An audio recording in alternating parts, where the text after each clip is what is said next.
Kabar duka, Lisa Rumbewas legenda angkat besi Indonesia meninggal dunia. Lifter legendaris Indonesia, Lisa Rumbewas, dikabarkan meninggal dunia pada Minggu, tanggal 14 Januari tahun 2024. Kabar kepergian Lisa Rumbewas dikonfirmasi langsung oleh Kabid Binpres Persatuan Angkat Besi Seluruh Indonesia, Hadi Wihardja. Telah berpulang dengan tenang teman seperjuangan Olimpians angkat besi, Lisa Raema Rumbewas, dini hari tanggal 14 Januari tahun 2024. Semoga almarhumah diterima di sisinya, kata Hadi melalui pesan singkat kepada kompas.com. Menurut Hadi Wihardja, Lisa Raema Rumbewas mengembuskan napas terakhirnya di RS Jayapura, Papua.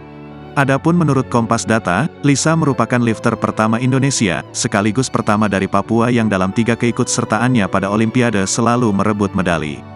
Lisa Rumbewas menyabet medali perak kala mengambil bagian di Olimpiade tahun 2000 kelas 48 kg dan tahun 2004 kelas 53 kg. Ia lalu mempersembahkan perunggu pada keikutsertaan pada Olimpiade tahun 2008 di Beijing kelas 53 kg. Selain meraih 3 medali Olimpiade, Lisa bersinar di level regional dengan berhasil mengantongi medali perak SEA Games tahun 2001. Raihan perak pada kejuaraan angkat besi dunia tahun 2006 melengkapi prestasinya.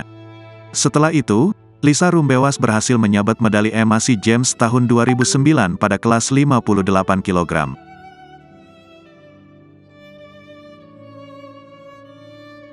Download Tribun X sekarang.